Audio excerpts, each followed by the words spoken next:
Why are we so fascinated by old photographs? How do these fragile shadows of light manage to survive? Who are these strangers looking at us so intently across 75 years? What was it like to live in Houston in the 20s? These are just some of the questions raised by this wonderful collection of portraits safely preserved in the Woodson Research Center. Vera Prasilova Scott was a young woman born in 1899 in Bohemia. She arrived in Houston in 1926 with her husband, Arthur Scott. He was a new chemistry professor at Rice Institute. She was an artist, trained in Prague and Munich, highly skilled in the latest techniques and styles of European art photography. She opened a studio and for 10 years made exquisitely lighted and frequently emotionally charged portraits of Houston society. Working in the style of her mentor from Prague, she used strong shadows, careful placement within the frame, and intensity of gaze to make remarkable character studies. Props, such as flowers, picture frames, and mirrors, contribute to subtle interpretations of the individuals. Hands are frequently featured with delicate lighting. These expressive gestures, suggestive symbols of inner lives. In keeping with the Art Nouveau style that had been prominent in Europe during her coming of age, Prasilova was skilled in several methods of printmaking. The collection contains several images that have been printed with different processes. The one which we are most familiar with today is gelatin silver, the basic black and white print composed of light-sensitive metallic silver. Compare this warm-toned gelatin silver print of Palmer Hutchison with this print made from the same negative using the bromoil process of printing. Bromoil begins with a gelatin silver print, which is bleached, hardened, and soaked in water. Lithographer's ink is stippled with a stiff brush onto the bleached image, adhering to the shadow areas, but repelled by water that is held in the highlights. The results vary with each application. These are handcrafted. No two images are the same. The soft, painterly qualities were very popular with the pictorialists of this period. The results emphasize the massing of shadows, and they suppress the distracting specificity of details. Prasilova often followed the Art Nouveau practice of including the names of the sitter in carefully crafted letters beneath the portrait. Her portraits were displayed in exhibitions of art photography at the Museum of Fine Arts Houston, as well as in Oregon and New York.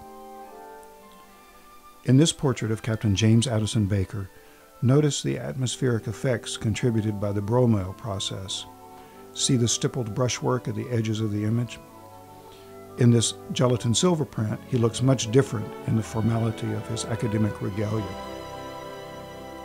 It's fun to recognize the familiar names from Rice and Houston history in this collection, ones that appear on campus buildings such as Baker, Lovett, and Weiss. Longtime Professor Sanoff is included in the collection. European visitors to Houston, such as Maurice Ravel and Bertrand Russell, also sat for Vera Prasilova Scott.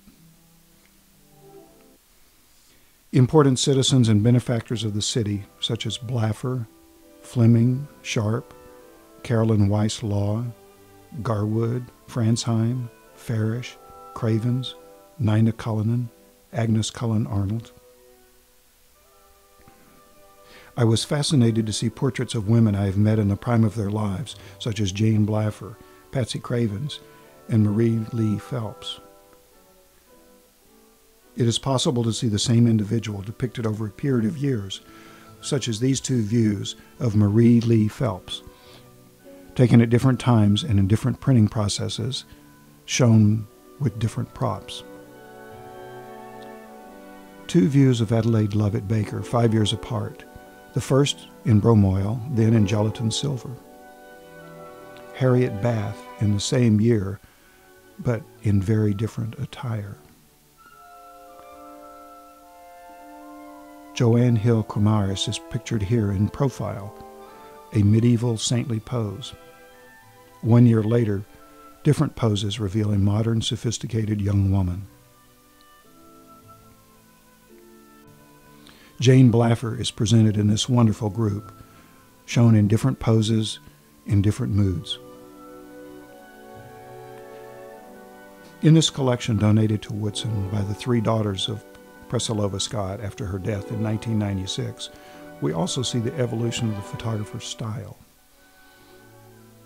Look at this warm-toned portrait of Mrs. George Hill, posed in profile to display the hands and the textured details of her hair and jewelry.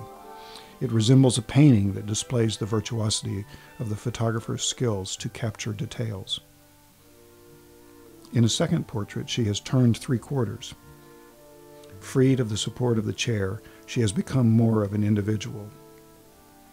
In the third portrait, Mrs. Hill has turned to face the camera. We are much closer to her now, and the brightness of the light and the directness of her gaze reveals her inner strength. The clarity of the detail and the nuances of light and shadow are exceptional in Prasilova's handling of her materials. The intensity of the sitter comes off the page, right through her vividly described eyes.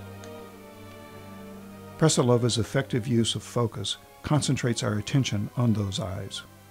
The sharpness falls away from that narrow plane of focus, moving back in space where the hair, earrings, and shoulders are softened.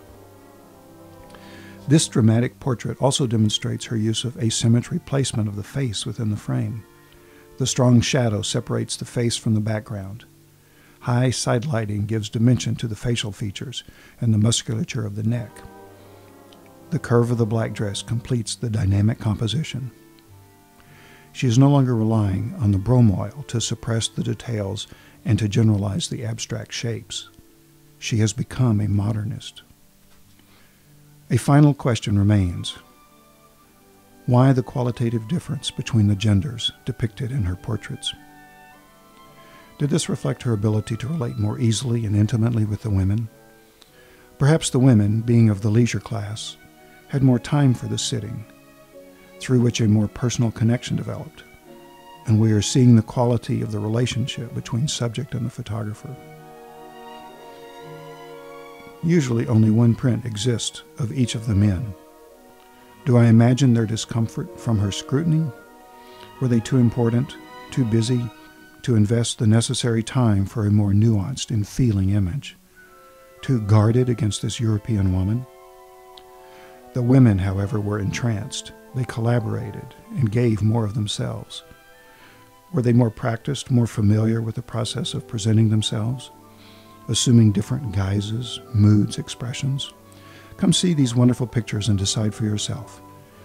These digital representations on the web do not convey the beauty and power and mystery of these survivors of Houston's past.